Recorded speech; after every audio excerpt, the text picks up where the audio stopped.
Welcome back, ladies and gentlemen. Can we talk about Gem and the Holograms? Yes, our little movie detour has ended. 3 weeks, good movies, I'd say, and we are now back to your regularly scheduled podcast, Can We Talk About Podcast, covering Gem and the Holograms once again.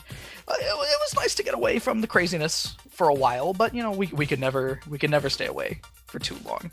We always come crawling back. We always come crawling back, and here we are, crawling out of the hole, the hellhole that we grab you and force you to experience the dripping yellow madness that is 80s cartoon, air quotes classic, Gem and the Holograms. I have a date with a wall. My name is Joe. I wish I had a date with the wall. I'm Kristen. And as you can tell, Kristen, I still have not come up with insistent terminology for the beginning, and I just chose to reference Homestar Runner, which, whatever. Yeah, par for the course. This podcast doesn't make any sense. No, why start now? You're right. Exactly. We are experiencing Gem and the Holograms via Shout Factory's Gem and the Holograms, a truly outrageous complete series box set, which I think is the actual correct title this time, as well as Netflix, which hopefully has not pulled a Blade Runner on us and removed its content before we could watch it. We're still sorry about that. I'm assuming it's still there, Kristen? Yes, it is. Okay, good. I mean, well, like you said, if it wasn't there, you wouldn't really have a means to watch the episode, so... Yeah, I wouldn't let you start recording, and then we'll get to the episode, and you're like, okay, so you've got anything to say about the episode, Kristen? I'll go, nope, because I didn't watch it, because it's not on Netflix anymore. Well, I mean, it's just good to know, because, I mean, again, it might end up where this episode comes out, and it's not on Netflix anymore, because we record so far in advance, but let's not worry about that for now. I don't want to think about a future like that. Exactly. So, some information has come to my attention after dabbling in a few of the later season episodes of Gem. So you know how we always say that the kitchen wench eventually leaves? Does she come back? She never leaves. What do you... And she doesn't even come back. She's just there the entire time. And we never noticed. What do you mean? What are you trying to tell me?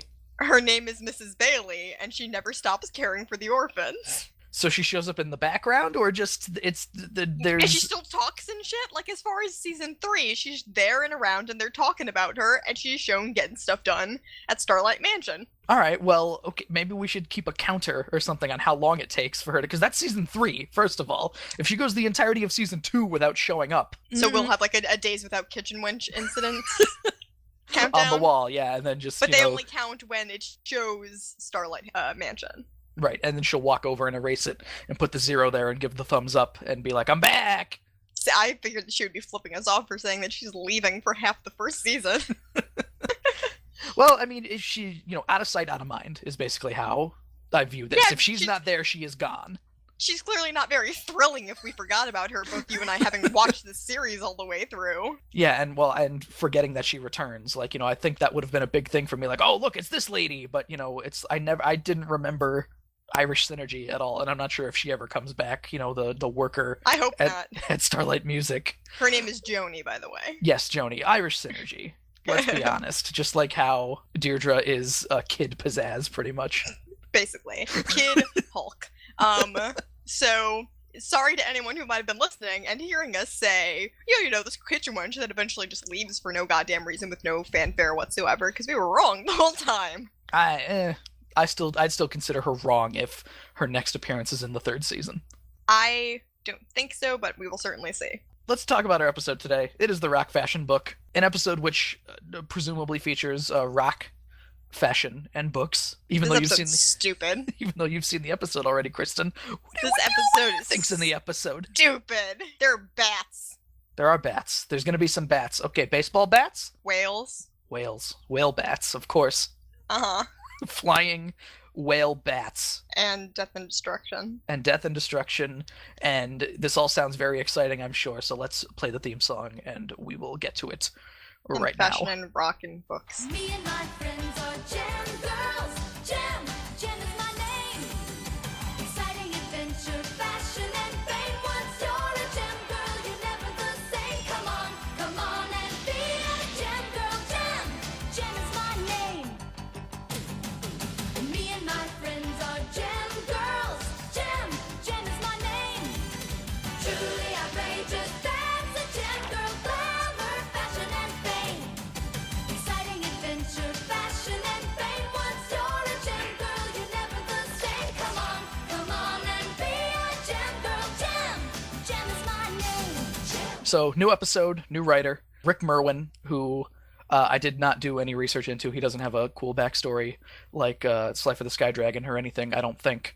So, hopefully Rick Merwin does a good job here. We start off at Starlight Music, where Jericho... We joined a meeting already in progress. We joined a meeting already in progress with a man who names himself almost immediately Robert Arlington of Arlington House Publishing, and he is a man with a business proposal, but he can't really give that business proposal to Jerica because she ain't Jem. So Jerica already, literally 2 seconds into the episode, is like, oh, let me go get Jem, and leaves the room.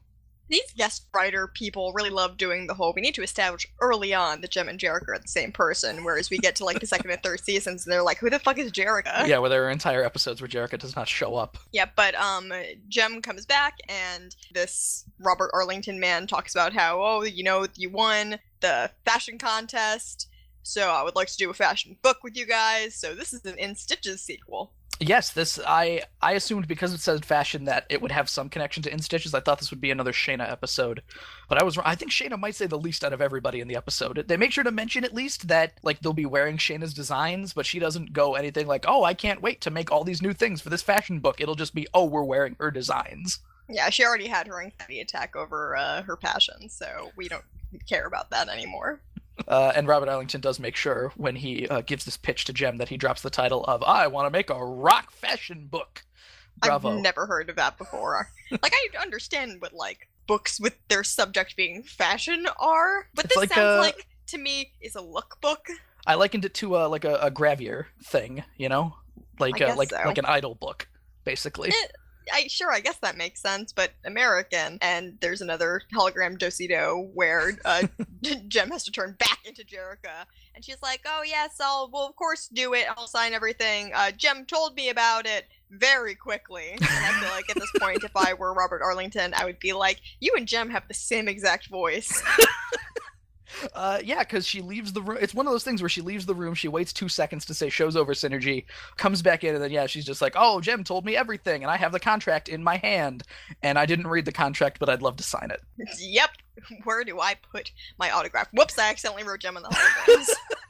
I noted that we get a nice close-up of Aja in the triangle jacket. Of course you would notice that. It's your Well, favorite. It's my favorite. I love it. Yeah, nothing wrong with that. We cut away, though, and we have Lindsay on her TV show talking about how Jem's doing more stuff, so Lindsay fulfilling her role as the exposition machine. The Misfits are not sitting on their beanbag chairs, which is upsetting to me. They're just sitting on a regular couch, and Clash is there, too. Yeah, Clash is there hanging out with the Misfits. Lindsay basically is telling the entire plot of the episode to the Misfits because Lindsay can't keep her goddamn mouth shut. And I wonder if, like, Jem would go over to Lindsay and be like, Lindsay, can you please just not report on every single thing we're doing? So we'd like to keep something secret every so often so the Misfits don't come and try to murder us. Lindsay likes to see sparks fly.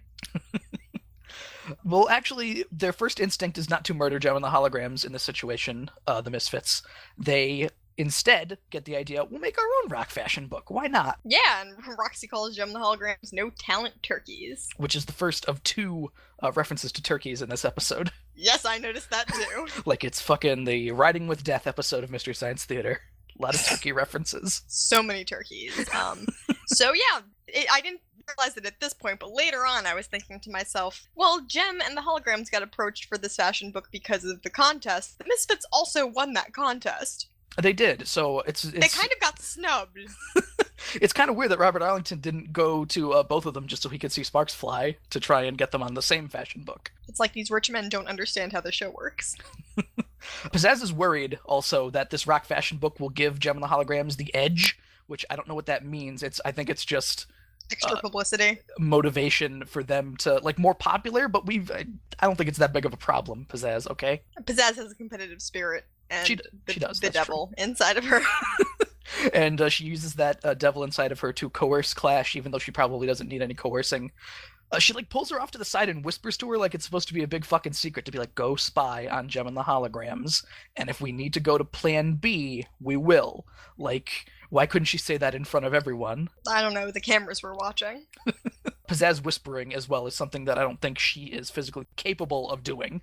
I wonder if she was just, like, mouthing the words, and it came out as a whisper. Like, her silence is a whisper. So you're saying Pizzazz is always in a state of, if her mouth opens at all, it's just like, Yeah, Before there's she- automatic amplification. before she says anything. Yep, that sounds about right.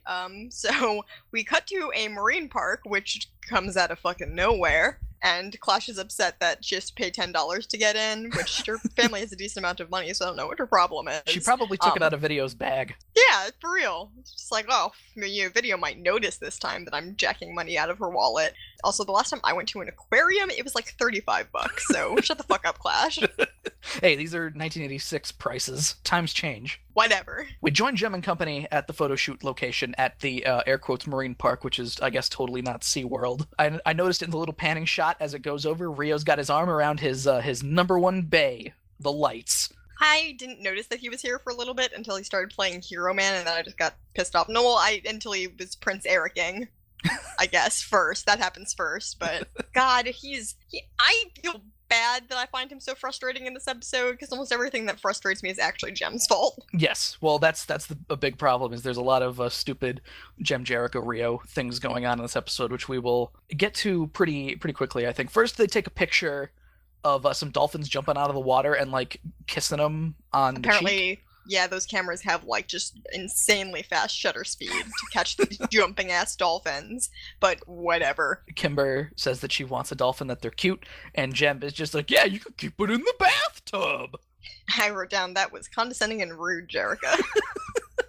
But no time for Kimber to get all huffy and angry about that comment, because it's time for song number 1, Come On In, comma, the water's fine. Or I think, is it a period in the I show have a comma itself? as well, so I don't think so. Okay, it looked like a period at first, but yeah, Come On In, comma, the water's fine, which is a terrible title for a song. It may as well just be fucking the water's fine, or something. I wrote down, what does a marine park have? Water. So it's like they sort of thought to themselves, we need to write something about water. Water! It's better than them having a song at the Grand Canyon where they're just going like, we're at the Grand Canyon, here we are. In the Grand Canyon, bats! There's some whatever imagery throughout. The song's okay, I guess. There's nothing I can really say about it. It's just kind of a middling Jem and the Holograms song. Yeah, it could be worse. Jem is a mermaid, and she harasses and then seduces Rio, who goes swimming fully clothed. Well, he makes a point to take off his shoes, I noted. Did he take off his socks? I wasn't paying attention. No, he did not, which he doesn't God later damn either. I have a He's comment. the worst. I have a comment about that when we get to it. Jem also throws a beach ball to transition the scene to her being a mermaid, which then she splashes Rio about 9 times, during which there's like they keep cutting back to his face, which they're zooming in on like more and more each time they do it, and it's just really it looks uncomfortable. Like he's thinking about killing her. Like, it is not a, oh, look at that mermaid, how pretty sort of face. It's a, what the fuck are you doing splashing me with water kind of face. Also, Rio Really? Rio probably doesn't realize she's a mermaid until he gets underwater, because he can only see the shell from bikini. Torso and up, and he's like, whoa, titties. I'm into that. Whoa, shell bikini. They also, once Rio gets into the water, they kiss underwater, which is not romantic. No, that's kind of weird, honestly. As well as the holograms are hanging out as mermaids as well inside a giant oyster. That's a clamshell, Joe. Whatever. Oysters are ugly shaped. That's how you know it's an oyster. What's an ugly shape, Kristen? A dodecahedron? No, like, you know how clamshells are usually nice shapes? That's how they can be used for mermaid bras. Oh, of course. If you tried to use an oyster shell as a mermaid bra, A, you would cut your boob, and B, it would probably only cover your nipple. I'm learning so much about fashion and how it relates to marine life. Seashell-based bras. Wow. Yep, so there you go. That's your lesson for today. Rio is underwater for a really long time, and he can't breathe. Mermaid Jem is killing him. Good. Yeah, it's his fault for jumping in with his socks still on. Fuck, God, Rio, you're so dumb. But luckily we cut to a giant swan rowboat, which it may as well be like a fucking Viking boat, except the front is a swan. I don't understand why that has to be there, but okay. They paddle it into an exploding star. Yeah, I have it listed as giant glowing sun, but it is something that they row into that basically overtakes the horizon completely, and may as This well is the just last be. thing Rio sees before he loses consciousness while he's drowning at the bottom of the ocean. It may as well be a fucking supernova. Yeah, so there's more song stuff going and beach ball throwing. It cuts to the holograms singing their backup vocals. Shanna is laying on her stomach next to the pool with like a foot popped up, and it's like way more seductive than anything that Mermaid Gem has done in the video so far. She needs to tone it down a little bit. At Shanna- least like get on everyone else's level. Shannon needs to do what she can to like stand out in this episode because she says maybe 3 things. These are my clothes, except Though- the thing that Gem is wearing that's actually a hologram. I should say that Shanna does have the line of the episode, which we will get to later. But yeah, she's got to try. That's why she's doing that, and she's given the line of the episode because she really needs. She's like, this is a fashion episode. I should be at the I should be at the forefront of this. I don't have too many of these. I need this. But yeah, pretty much ends with the holograms are interacting with sea lions. Yeah, Shanna's looking all seductive. And that's how it ends. I'm gonna say that didn't happen because obviously Mermaid ain't real. Yeah, Mermaid ain't real, so boom. Suck it, Little Mermaid, whose name Yeah. Ariel. Yeah. Whoever you are, you don't Jerk. exist. Boom, cartoon. So yeah, that was a thing. The photographers and other set people are like, okay, you're gonna go up on that giant diving platform, I guess. Of some sort, or maybe it's just like specifically designed for whales to jump up to it because I don't think you're supposed to fall off of it based on what actually ends up happening. Yeah, there's not a diving board there. It's just, I guess it's for the whale tricks because, and it's a good almost 3 stories, it looks like, from the perspective that we get. Yeah, even the photographers telling them to do this are like, this seems like a bad idea. And I mean, it would have went fine, but you know, we'll get to it in a second here. Clash shows up at this point. She is kind of watching from behind a door like a sneaky person. Movie reference Clash, here to steal mundane shit. Yeah, 'cause she steals a piece of paper and she leaves, which Yep. turns out to be the schedule that we find out later. But you'd think if Clash is already here, she's going to start fucking up something, but she doesn't. She leaves. Clash wreaks almost zero havoc in this episode.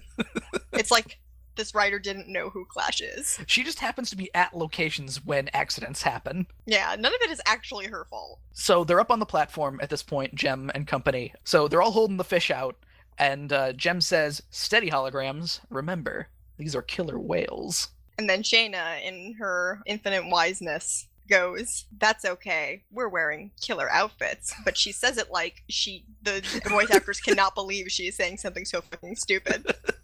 She has like a really worried expression on her face too, like she's trying to like temper some of the tension with a joke, but she doesn't believe in the joke herself, so she's kind of like, yeah, we have killer outfits. Yeah, it's like they wanted Shayna to be an adrenaline junkie in this moment, but her voice actress was like, "I don't like this. I have to say it." Also, she's totally upping herself there, considering she designed the outfits. Yeah, that was the other thing. I was like, oh, wow, okay.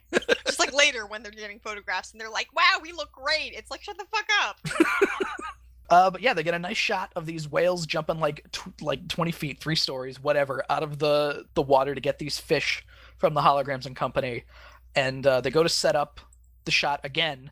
And this sequence that happens now is so confusing. I had to watch it like 5 times to figure out what the hell happened because physics stops working after a certain point.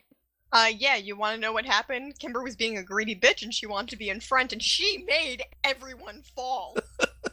So, all right, here let's go through this one step at a time. Kimber says, "I want to be up front now," which doesn't really make sense unless she wants to be standing in Gem's position.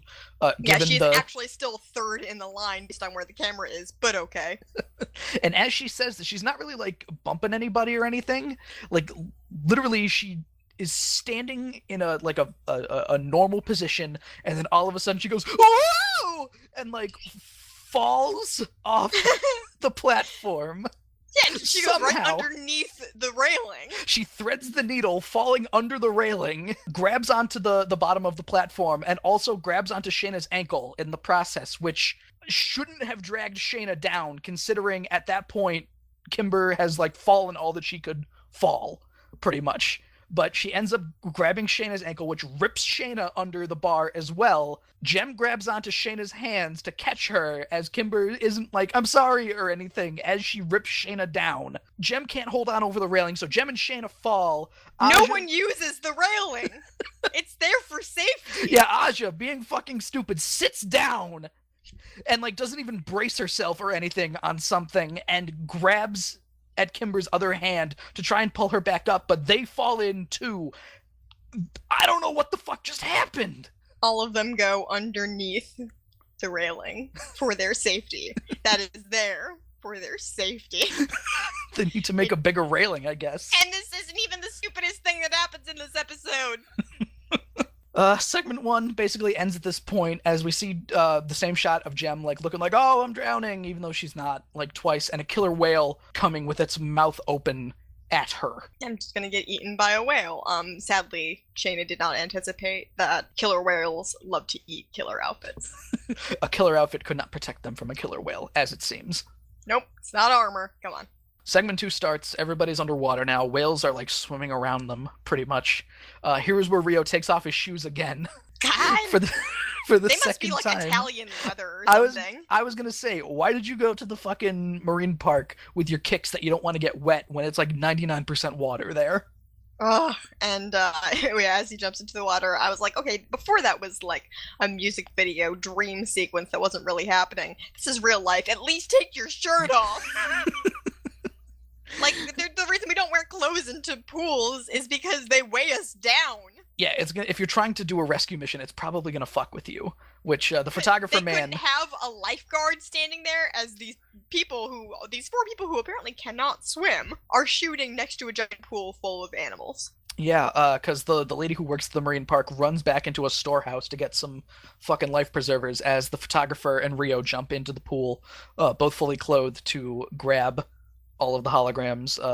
They end up saving everyone except for Jem, who at this point is underwater as Jerica because Synergy he's fully clothed as well, because Synergy is like, what's happening? There's some interference with the Gemstar earrings, which if they're underwater, I don't think the earrings would, like, Synergy shouldn't be able to talk to Jem, I would think. If they can't project holograms, why should she be able to do her Electro Newton-John voice into her ear? Right, exactly. Her Electro Newton-John. Wow. Yeah, you heard me. It's at this point that Jem has been underwater for like 2.5 minutes, like Olympic level breathing skills underwater. Yep, Rio comes back up and he's like, I don't know where she is. And it's a pool, Rio, come on. Yeah, for real, like she's down there somewhere. Don't give up that fast. But some sort of switch is thrown just as the whale is about to go chomp on Jerica's head. And some dolphins come and save the day. Yeah, they knock her out of the path of the whale and then move her to land, pretty much. So thank you, helpful dolphin.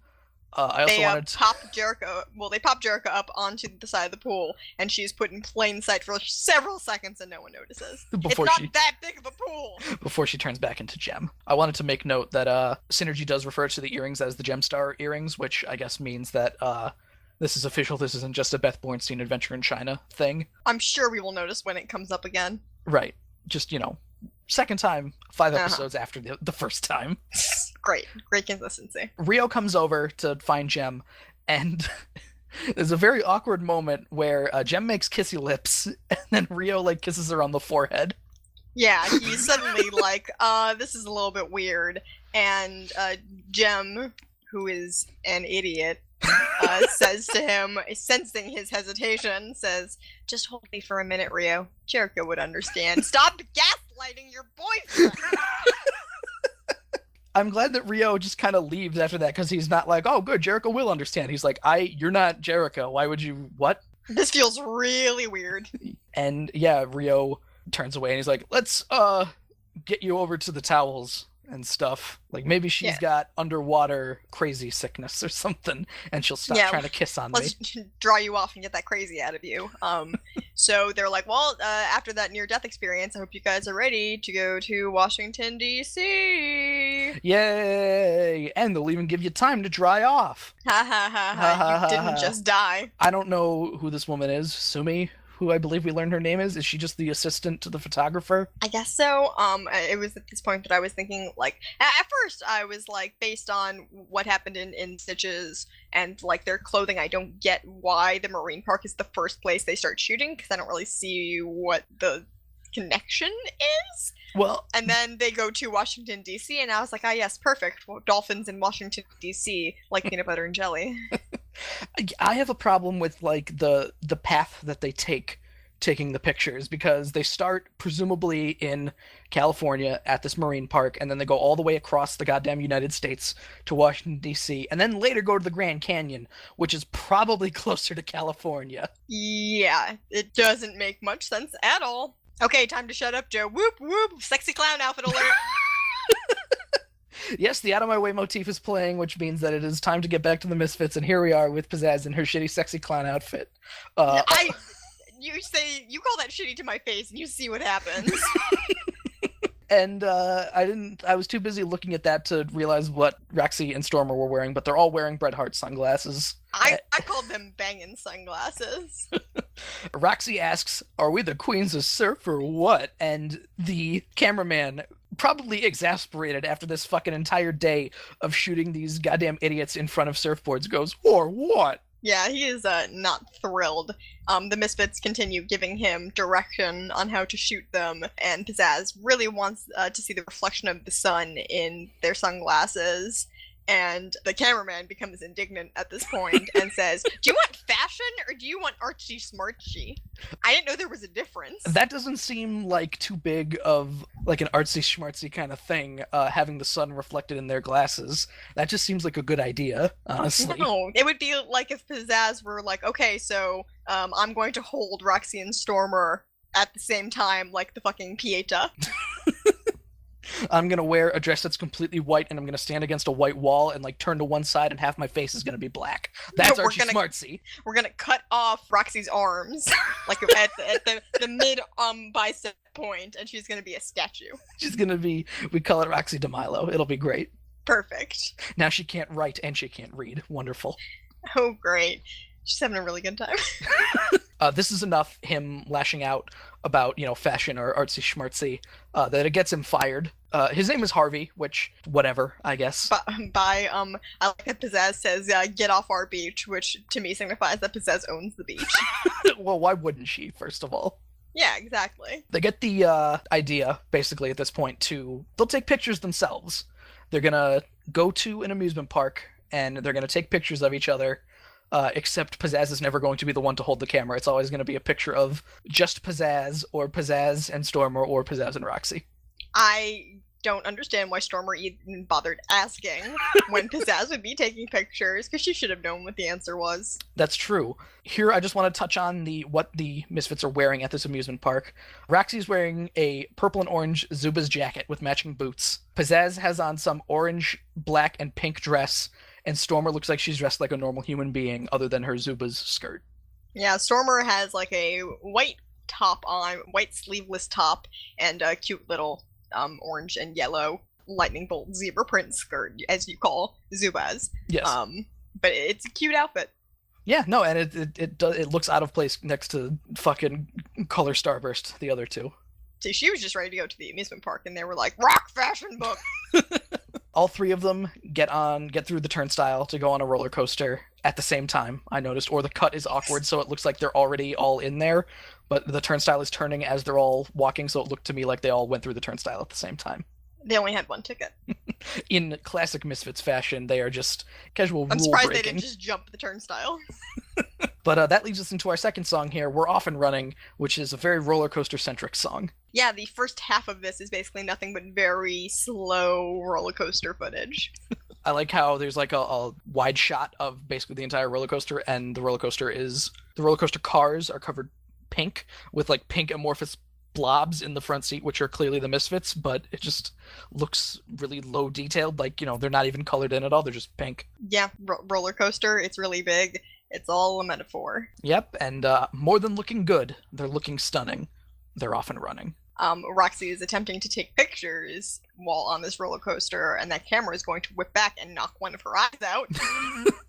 Probably. She gives a little, like, an okay sign, though. I made the okay sign with my fingers. I don't know why I did that. But she gives that to Pizzazz after taking a picture. So it starts out okay, and then things start going off the rails, I guess, because we cut to Stormer winning a bear from a shooting gallery. No, Joe. Pizzazz win bear. Pizzazz promptly takes the bear from Stormer, and Roxy takes a picture of Pizzazz cradling the bear with Stormer, like being shoved out of frame pretty much with like a very worried look on her face, and I had to My bear. and I had to like screen cap that because I just loved the way it looked. Yeah, this is a good way to get some insight onto when we record our episodes. If you go back and see how many days ago it was that Joe posted that picture on Twitter. Pizzazz is standing like in the middle of a crowded area of this amusement park next, doing like a sexy pose, which Roxy's getting ready like, oh, this is going to be a great picture, but a kid runs in front of Pizzazz as the picture is taken, so there's a balloon directly in front of her face. Which is too bad because she had her ass poppin' in that picture. Yes, she did. We cut to Pizzazz sitting like side saddle in a Ferris wheel, like really unsafe looking. Like something that would have the guy who's running the Ferris wheel go, what do you, like, he would stop the ride and go, fucking put your legs in the goddamn basket. What is wrong with you? But Pizzazz throws him a couple of hundos and everything is fine. That's true. Stormer takes some pictures too, but her fingers are in front of the lens. Pizzazz grabs the camera and throws it, and I have to buy a new one. Yeah, that's how they use a scene transition, is Pizzazz grabbing a camera and throwing it, and obviously once the camera moves away from the screen, we're at a different scene. So, you know, we are made to expect that they have to buy a new camera, I guess, because Yep. that one clearly did not survive. We see a couple of pictures that don't look too great, but as they keep going, it looks like they're doing a decent job, and the pictures don't look too bad. No, I think they're okay, and that's pretty much the end of the song. I like the song. I think it was a pretty good candidate for the song of the episode, but, you know, we'll get to the third one later. So the Misfits are, like, totally ready to release their fashion book. They have a sample made already and everything, and instead of just asking Pizzazz's dad to publish the book for some reason, they do the like actual business thing, and they go to a bunch of publishers who are like super mean to them and say, this is fucking amateur, we're not publishing this. They do work. They do actual work. They go to 17 different publishers, including such things as Redwood Publishing, Fashion Publishers, and the very aptly named The Book Publishers, which actually is a pizzeria. Oh my god, the book! I love the pizza there. Yeah, the people that are all in charge, though, are basically like throwing them away, being like, get out of here, this is too unprofessional, it's too amateur.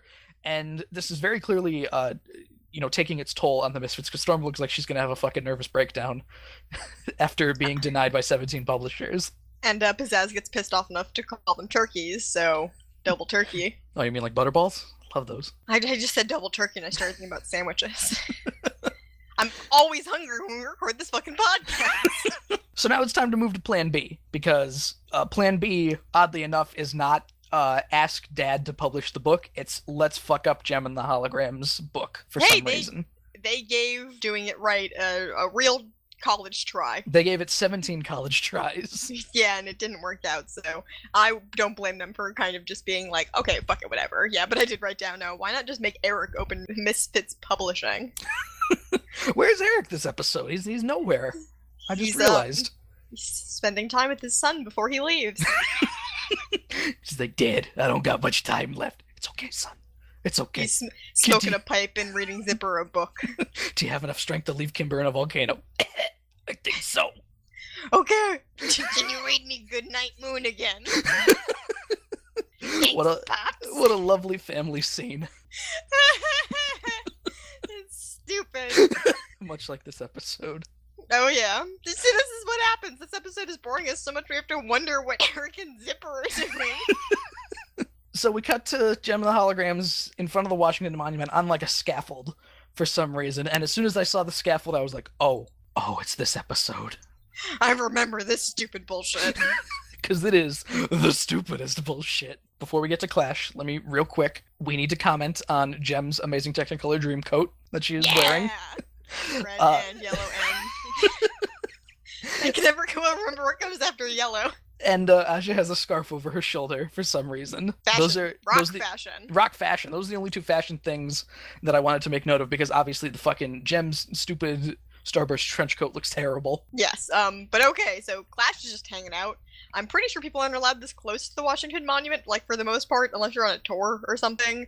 But, a security guy or something on a golf cart is like, "Hey, what are you doing here?" And starts, driving toward her, I guess, with the intention to mow her down.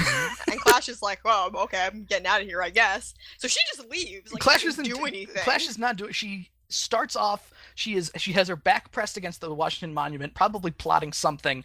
God knows what. It wouldn't be as bad as what actually happens, but then the guy in the golf cart spots her, and Clash runs away. And then the guy on the golf cart manages to fuck up so colossally that it doesn't even seem possible. He drives, swerves, and starts drifting to not hit anything. And then the car bounces like a fucking bouncy ball and flies into the middle of the scaffolding. And this is a fairly large scaffold. Once again, this is like 2 stories in the air, about. Yeah, so tall that we were like, how'd they even get up there?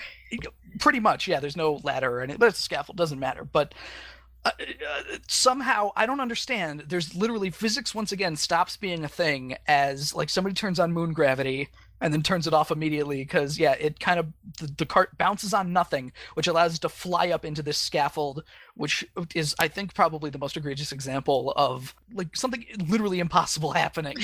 Just the worst possible physics. Yes. And the scaffold starts coming down, which we get another thing, which I don't think this is how it works. There's like a tarp hanging out, and Rio's just like, "Oh, we'll make a makeshift net to catch him." And it's like him and Sumi and the security guy, who looks like he's okay because he got out of the golf cart before it fucking exploded into the thing. All of the holograms jump down onto it, and it looks like it's pretty close to the ground. I don't know.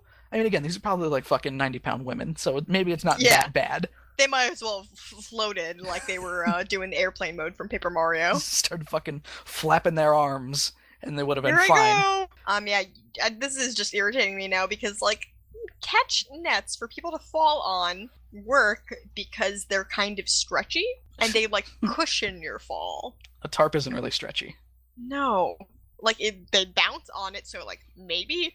What I am thinking is they should have had, like, those blow-up catch things all around the bottom of the scaffolding, just in case. Anyway. Where's Jeff to talk about fucking safety for these people? He's, sad that Kimber wants to kiss other people. I guess so. Yeah, they all jump to safety. It's fine.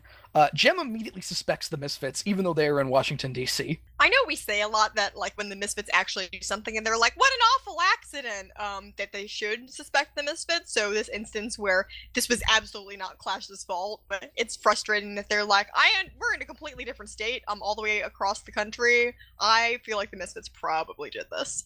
As well as, I believe it's Jerica, or Jem at this point, who also says, like, accidents like this don't just happen. Bitch, it just happened. Accidents do just happen, idiot. I cannot believe I missed a couple of notes here that I would like to go back to really quick. First of all, please. Rio is wearing the Circle Lightning Bolt shirt again. Yes, he is. He's wearing the Mamoru shirt that you talked about. The worst. I also wrote Death and Destruction, Fashion and Fame. Wonderful. Misfits and the holograms. Jem and the Misfits. Pizzazz and the Misfits. They're ready to go to the Grand Canyon now, I guess. And the photographer, when they actually get there, insists that no fashion shots have been done in a location like this. And I'm like, no fashion shots have ever been taken in a canyon of any kind. That seems impossible. The other thing is they're not dressed like archaeologists or anything that would suit the Grand Canyon. They're just dressed normally, I'm pretty sure. Fashion. Rock fashion. The Misfits are here already. They're in a cave below where this photography is taking place. Pizzazz is wearing like an April O'Neil banana yellow jumpsuit for some reason. I didn't know what that meant for a second, but now I understand. It took me a few seconds for the pop culture synapses in my head to at each other. And here's the thing, I've never watched Teenage Mutant Ninja Turtles. Why would I know about April O'Neil? Me neither. Megan Fox. That's right. That's the best explanation I have. So they make it sound like the Misfits intend to photobomb the pictures or something. Like they think they can distract the photographers so much that they become the subjects or something. Yes, they're making a surprise guest appearance, I believe, is what Pizzazz says, which she doesn't really let on to what that means. Because her plan changes immediately. Yeah, they start from inside of a cave for some reason, and Roxy makes the, very fair point that she's a rock star, not a rock climber, so, like, what the fuck is this? Stormer, holding the flashlight, turns into fucking Shaggy really quickly and goes like, I don't think we're alone in here, Scoob. Yeah, she actually says, like. Which was strange and unexpected, because, man, this is the 80s. And yeah, it's not the 60s anymore. Fucking, you're not Casey Kasem, lady. Get it together. And there's lots of bats, which are okay with the Misfits chilling for a little bit. Shining a light on them. They're sleeping, so they're cool. I like the exchange here as well of there's a ton of bats, gives Pizzazz an idea. She says, it's a guest appearance that'll get a real scream. And Stormer goes, if I don't scream first. Stormer don't like bats. I feel Stormer in this regard. I don't like bats either. Very true. They're kind of gross. So a photographer man who is Richard, I think his name has maybe been said twice at this point, but I don't really care enough because he probably doesn't show up again. Richard and Sumi. I don't know why I bothered to remember their names unless maybe it'll be a great surprise appearance fucking 2 seasons from now. And we start screaming, going, "Oh my god, it's them!" So the holograms are still kind of worried about the Misfits and, like, especially in the precarious position that they're now in. I don't understand why they couldn't ask to, like, have some changes made to their schedule. I understand they are working on someone else's plan, but if they don't feel safe, that's kind of a, issue. And here we are in a place where it's probably really easy to fall and die. Yeah, so whatever. They all, I should say, being Richard the photographer, Sumi, and Rio, get into a helicopter just so there can be no safety person to help the holograms in this situation. Like, for some reason, all of them have to go in the helicopter to fucking take the pictures. And there's a helicopter. Okay, the helicopter will save them. And there's a helicopter driver there. So it's not like Rio could have just fucking stood on the side. He could have been like, hey, you're doing great. I mean, could have been setting up a net at the bottom of the canyon. Then again, they are taking shots from a helicopter, and they don't want Rio to be in the shots at all, probably. So maybe that's why they all got in. I don't blame them. But as they are, getting their picture taken, the Misfits start throwing rocks at the bats, and they go straight up to the ledge where the holograms are. And there's, bats! They are attacked by bats on the edge of a cliff at the Grand Canyon. How the hell did this happen? How did it come to this? Misfats. Misfats. Pizzas. Oh, that pizzas.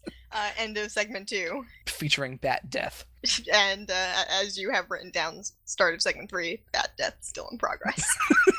See, I wrote canyon death. Oh, canyon. Yeah, bat canyon death. Bat and canyon death going hand in hand in this situation. So they start moving backwards towards the edge of the cliff. Joe, I'm going to run this by you. If bats came after me, I would drop to the floor and cover my head. Probably, yeah. Especially if the only other option was going toward the edge of the canyon. They are still standing up at this point, letting the bats, I guess, push them back because there's a lot of them. They don't have sensibilities, Kristen. They don't think. Remember, nobody has bat death training, so Aja with her half a brain between all of them, can't just go get down. Yeah, I guess not. Jem grabs her earring and tells Synergy to blast the bats with sound. And I said, sounds are not holograms. Are we gonna go back to what was it, the World Hunger Shindig where Synergy played over a fucking PA system somehow? Sounds aren't holograms. Yeah, they're not holograms at all. They never were. Light waves aren't sound waves. Yep, so they get enough space between them and the bats to jump onto the helicopter. That's safe. This is all safe. As the edge of the cliff that they were standing on falls away, which makes it seem like this should not have been open to the public where they were. Very safe. The Misfits also at this point all pull a Roxy and run away because they're like, oh fuck, they might die. I don't want to see that. Whoop. But yeah, Pizzazz is reading the newspaper, which doesn't seem realistic, but okay. And you mean she pays somebody to read the newspaper to her? Someone just tell her what important things are in the newspaper. I.e. things regarding her or Jem and the holograms. But it turns out the accident at the Grand Canyon actually turned into like a hero situation. Much like the first episode. So once again, the Misfits end up inadvertently giving the holograms like free good press while trying to kill them. Yep. So great job, guys. Clash does say that it's a great publicity for the wrong band, so they should have been the ones falling off of that cliff, getting bats all in their goddamn faces. Damn it. Oh no, our plan was backwards. So Pizzazz goes to talk to her dad finally. Yeah, Like, which come on. which I said in my notes, something she should have done in segment 1, go to her dad's office and, yell at him basically until she gets her way. Yeah, which her plan I don't really get. She decides that she wants him to buy the rights to the Gem and the Holograms fashion rock book. And I thought, why not just ask him to publish the Misfits one? It's not about beating Gem and the Holograms, Kristen. It's what you said to me. It's about humiliating them. I guess so. So that's happening, and where are they going next? Well, they were turned down by 17 publishers. They might not have faith. They might not have faith in their pictures anymore. I find that hard to believe. So yeah, they're going to Nassau, which I'm pretty sure Nassau Coliseum, at least I know, is in the Bronx, maybe. I have no idea. It's a popular place that WWE goes to, I know. So that's how I know the Nassau Coliseum. It might be where the Brooklyn Nets play. I don't know. But and I just said it was the Bronx. So it's New York. Fuck it. I don't know. But Stormer's driving a purple Cadillac there for some reason. Stormer's not usually the driver, so I don't know. Maybe it's her car. I don't know. Maybe she was like, I want to go to Nassau. Let's take my car, the purple Cadillac. They drove all the way. To Nassau, which they're at the docks too, so I don't know where the fuck they are. I thought she said NASA at first, which hey, there you go, Gem and the Holograms on the moon, Josie in outer space. You shut your mouth. I'm surprised they didn't actually go to NASA, but surprise, surprise, Movie Mansion Mustache Man is hanging out, and I was in so much disbelief that it was him that until they said his name, I was like, no. He's here to be the Deus Ex Machina, basically. Yep, and Pizzazz Jubilee is here ready to make fireworks. Yeah, the Misfits arrive here at the docks, wherever they are, to stick it in the face of the holograms. Clash is hired as the new art director on this book, and Pizzazz basically says that she has complete creative control now that her dad owns the rights. And, the Richard, the photographer, kind of goes over and is like, damn, they have us beat. And Howard Sands is on the case. Don't you worry, Mr. Photographer. Oh, thank God. So the holograms have a plan to let themselves be humiliated until they can be big stars again. Which sounds kind of familiar. Do we have a 3-episode arc about this? Someone watch Starbright. The Misfits basically have the holograms take pictures where they are doing, air quotes, demeaning things like swabbing a deck, carrying bags, looking like sexy waiters, and, that's it, really. This apparently is enough for them to be like, oh, I can't believe we keep having our picture taken doing things like carrying bags. Oh no, people can't see us acting like the Help. But they can't back out because they need to publish a Gem and the Holograms book, but holy shit, someone realizes a minute later that they already fucking took pictures. Yeah, they have a contract that they need to fulfill. Camera guy, Richard, whoever, comes in and he's like, check out these image proofs from Washington and the Grand Canyon. Let's go to the darkroom. Okay, why? Okay. This conflict was resolved very quickly. Yeah, pretty much. So we cut to his darkroom, and there's a little moment of him going, Rio, turn off the lights. Let's get to work. And then I put in brackets porn music blaring loudly. Ew! Ew! Get that out of here. We have a song to play. Yeah, we gotta brush that comment under the rug, because it's time for song number 3. We Can Change It, which we will play for you right now.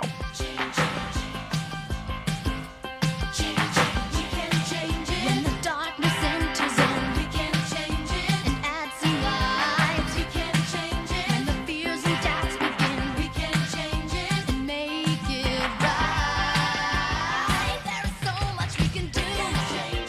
We can make it all like new. We can change it, rearrange it, and together we will make it through. We can change it.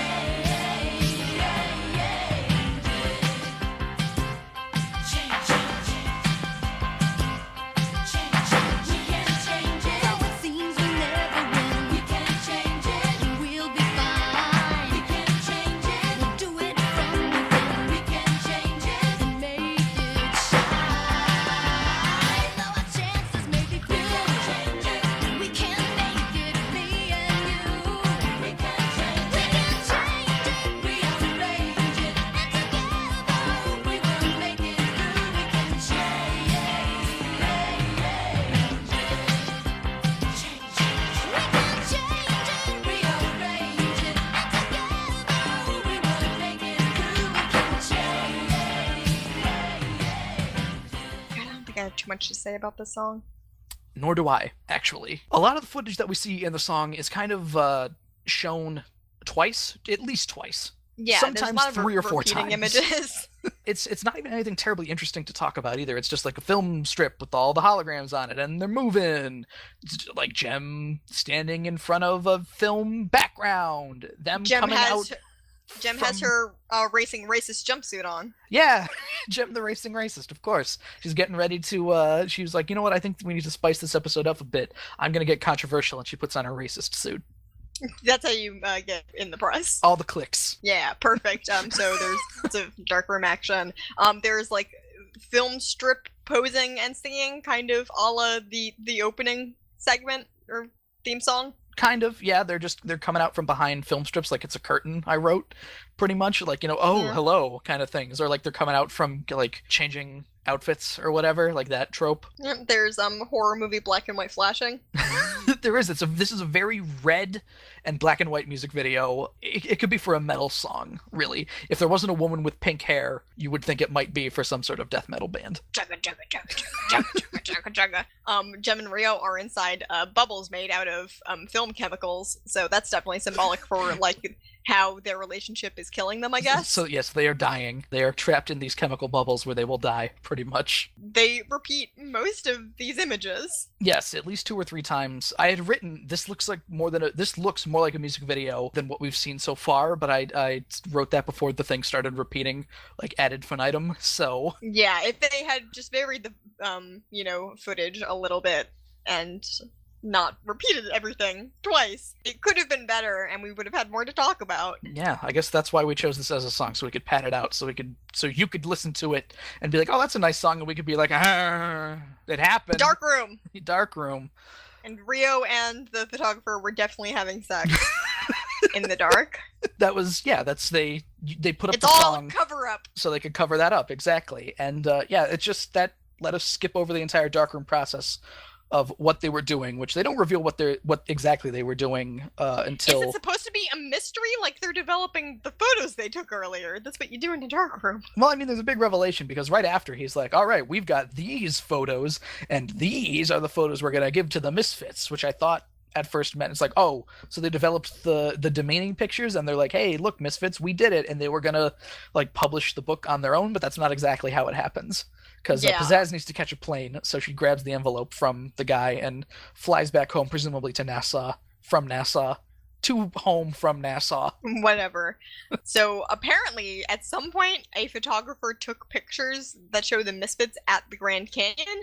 They don't show the Misfits doing anything, just that they were there, so they're just assuming they can commune with bats, I guess. Same with the fact that of Clash like hiding near the scaffold there's a picture of in Washington, D.C., as if that's going to put the smoking gun in Clash's hand, I guess, for crashing the scaffold. She didn't do anything. She didn't do anything. Pizzazz has to now come up with an excuse to tell her father that, like, the pictures didn't come out correctly, and she gets What was her yelled at. plan with the pictures of Jem and the holograms as indentured servants? Did she think that Harvey was going to like those? That's the other thing. The conversation would have went probably exactly the same of him going, why'd you try to sabotage this book that I bought? It's also sad because of like the way the whole investment things work. Knowing that they have the good book ready to publish and everything, I'm thinking to myself, like, no, Mr. Pizzazz's dad, don't sell the rights. The book is going to sell well. You just don't know it, but I guess it's the trade-off of, like, Pizzazz making money through the Her father. like, well, the hologram success. Yeah, I well, guess it's the weird thing because nothing really happens to the Misfits. It's just Harvey Gabor gets the shit end of the stick through this entire deal because he put all this money into getting the rights to this and then sells them back almost immediately because Howard Sands arrives in the office. I like how Harvey's first thought is, oh, maybe he's here for a movie deal. He gets so excited. But yeah, because Robert Arlington buys the rights to the book back at a substantially lower amount, which That's sad. that is sad because Because then we're like, who is Robert Arlington? Then he makes a shitload of profit off of the sale of these books. Howard Sands saves the day again, asshole. And they're signing their fashion book. Yep, we cut to a book signing where, they take a picture, Rio and Jem hug, and there's another weird exchange of Jem saying, oh, Jerica will be so proud when I tell her about how heroic you were. And he's like, "Do you think so?" I also wrote, "Jericho will love that you smushed my eyelid like a weirdo." But yeah, Rio kind of sheepishly goes, "Oh, you think so?" And Jem turns to the camera with a knowing wink and goes, "Oh, I know so. You fucking idiot. Tell him you're Jericho." Stop gaslighting your boyfriend. And that's the end of the episode. It's supposed to be us going, "Oh, Jem, you rascal," when it should be, "What are you doing?" You're sabotaging your relationship. But that was the Rock Fashion book. What an episode it was. It featured the reemergence of our omnipotent force for good, Howard Sands. Supreme moral fiber. Supreme Moral Fiber, Deus Ex Machina. Pizzazz's dad is there. It's not always nice to see him, even though I feel bad for him because he got completely fucked in this situation. The Misfits didn't have a great time either. Like, again, they shouldn't try to sabotage other people, but they also tried to do things on the level, and it didn't work out for them. Yeah, they tried. And, it's at least it wasn't done to an embarrassing degree, like, showing Pizzazz acting in the movie episodes where it's like, okay, yeah, this isn't going to work. Because some of the pictures they took, it looked okay. Yeah, sexy clown. What's not to love? And I don't like the fact that Jem and the holograms, basically anything that happened to them bad in this episode, other than the bats, they were just like, "Oh, it's probably the Misfits. We're going to, point the finger of accusation at the Misfits for these," even though, like Pizzazz didn't make the fucking golf cart go haywire, Like, we can argue based on our podcast canon that Pizzazz's just sheer want for chaos, perhaps, just causes natural disasters to occur. You can't prove that. You can't prove that in a court of law. No, you cannot. Also, I don't know how, bats work, but considering the Misfits were in the cave as well, why did the bats fly up and not directly at the Misfits? Yeah, I don't know much about bats either, so you're barking up the wrong tree. All right, well, I was just gonna point out that their plan could have possibly had them falling off a cliff and being rescued by a helicopter to get that good. Then it would beg the question: why were the Misfits in the same place as Jem and the Holograms? But whatever. They were vacationing. Fuck you. Oh well. In any case, now's the point in the evening when I list off all of the fun contact things that you can reach us, because you could follow us on the Twitter machine at cwtapod. You can follow me at Octopus. That is AWKTAPUS. You can follow me at FunnyGirlTM, and if you leave us a review, perhaps, on iTunes, we might tweet out your review on our podcast Twitter, just saying. Because we did. That is something that we did.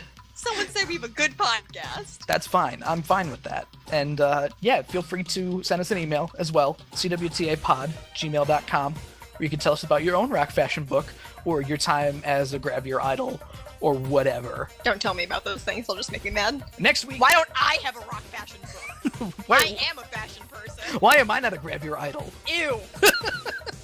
Why am I not taking pictures on a beach? Like, comment, subscribe. Like, comment, subscribe.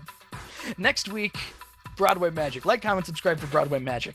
What could Broadway Magic possibly be, Kristen? I don't remember this episode at all. Do you think it's Jemsif and the Amazing Technicolor Dreamcoat, starring Donnie and Marie Osmond? Jacob and Sons. Or it would be Rio and Sons. Oh, no, please. That's what you get for bringing it up. Whatever. Join us next time for Eric and Sons and Jemsif and the Amazing Technicolor Broadway Magic for the Can We Talk About podcast. I am Joe. I'm Kristen. And yes, join us next time where we will talk about more Jem and the Holograms. Checks in the mail.